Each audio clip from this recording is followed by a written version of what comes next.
অন্য স্কুলের যে টিচারগুলি যেই রকমভাবে পড়াশোনা করায় আমরাও তো মাদ্রাসাতে একই পড়াশোনা করাই, কিন্তু আমাদের বেতন ভাতাও তো বৃদ্ধি হয়নি, কোনো রকম সুযোগ সুবিধাও সরকার থেকে পাইনি।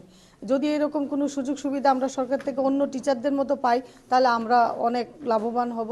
আর রিটায়ার্ড হয়ে যাওয়ার সময় তো আমরা কিছুই পেলাম না, আমাদের আগে যত ভাইয়েরা গেছে তারও কিছু পায়নি। যাতে আমরাও যে দাবিটা রেখেছি রিটায়ার্ডের পরে এককালীন যাতে কিছু পয়সা আমাদেরকে দেওয়া হয়, 25 লক্ষ টাকা দাবি করা হয়েছে যারা মারা গেছে তাদের ফ্যামিলির জন্য, আর আমরাও যাতে যাওয়ার পথে নিয়ে যেতে পারি। আর বেতন ভাতাটা যাতে বৃদ্ধি হয়, রেগুলারাইজেশন যতদিন না হয় বেতন ভাতাও যাতে আমাদেরকে বৃদ্ধি করে দেওয়া হয়। আমরা নন মুসলিম, আমরা 14 জন টিচার আছি সারা ত্রিপুরা রাজ্যে। আমি ছন্দা দে ন্যাশনাল এডুকেশন সোসাইটি জুনিয়র মাদ্রাসা চারপাড়াতে কর্মরত করি। আমি আজকে দীর্ঘ 29 বছর মাদ্রাসাতে চাকরি করছি। বাংলা, ইংরাজি, ইভিএস, অঙ্ক এগুলি আমি পড়াই। পাশাপাশি তো অ্যারবিক সাবজেক্টের জন্য টিচার আছে, আর অন্য সাবজেক্টগুলি তো আমি করাই, স্কুলের ইনচার্জও আমি। এই রাজ্যের মধ্যে সমস্ত ধরনের কর্মচারীর জন্য কোনো না কোনো কিছু সুযোগ সুবিধা দেওয়া হয়, কিন্তু আমাদের জন্য এই যাবৎ পর্যন্ত কিছু দেওয়া হয়নি। সেটা অত্যন্ত দুঃখজনক ঘটনা। তাই আমরা আমাদের যারা রিটায়ার্ডে গিয়েছে বা মৃত্যুবরণ করেছে, অনেক শিক্ষক মৃত্যুবরণ করেছে, প্রায় ত্রিপুরা রাজ্যের মধ্যে প্রায় 16 জন শিক্ষক রিটায়ার্ডে গিয়েছে। তাদেরকে আমরা বিভিন্ন বিভাগ ভিত্তিক আমরা সংবর্ধনা দিয়েছি। যে আমরা রাজ্যের মাননীয় মুখ্যমন্ত্রী এবং মাননীয় অর্থমন্ত্রী থেকে শুরু করে মন্ত্রিসভার সম্মানিত সমস্ত মন্ত্রী মহোদয়ের নিকট আবেদন করব, আমরা যারা রিটায়ার্ডে গিয়েছে, যারা মৃত্যুবরণ করেছে তাদেরকে জন্য এককালীন একটা আর্থিক সাহায্য ঘোষণা করা হয়।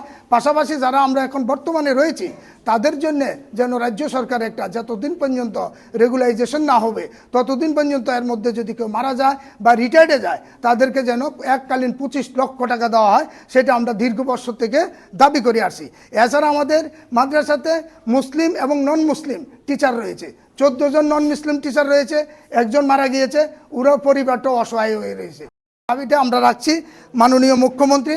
আমরা জানি উনি সজ্জন ব্যক্তিত্ব, উনি আগামী অর্থ বছর, যখন এই অর্থ বছর চলছে, আগামী কিছুদিনের মধ্যে বাজেট অধিবেশন, এই অধিবেশনে বা অষ্টম পে কমিশন, কিন্তু এর আগেও রাজ্য সরকার অনেক কিছু দিয়েছে অনেক কর্মচারীদের, আমরা রাজ্য সরকারকে সাধুবাদ জানাচ্ছি, কিন্তু এই যাবৎ পর্যন্ত আমাদের জন্য কিছুই দেওয়া হয়নি। সর্বশিক্ষাকণ, রামশাকণ এগুলিও স্কিমের চাকরি, কিন্তু আমরা এসপিকেও একটা স্কিমের চাকরি, অথচ আমাদেরকে ইন্টারভিউ কল করেছে ডাইরেক্টর সাহেব, এরপরে আমাদেরকে কলিং লেটার দিয়েছে, অফার দিয়েছে, জয়নিং লেটার দিয়েছে, কিন্তু আমরা সম্পূর্ণ কিছু থাকার পর হাই কোয়ালিফাইড 108 জন পিজিটি টিচার রয়েছে, 180 জন গ্র্যাজুয়েট টিচার রয়েছে, 43 আন্ডার গ্র্যাজুয়েট টিচার রয়েছে, কিন্তু দেখা গেল আমরা সবাই কিন্তু চাকরির শেষে আমরা হাত খালি অবস্থায় যাচ্ছি।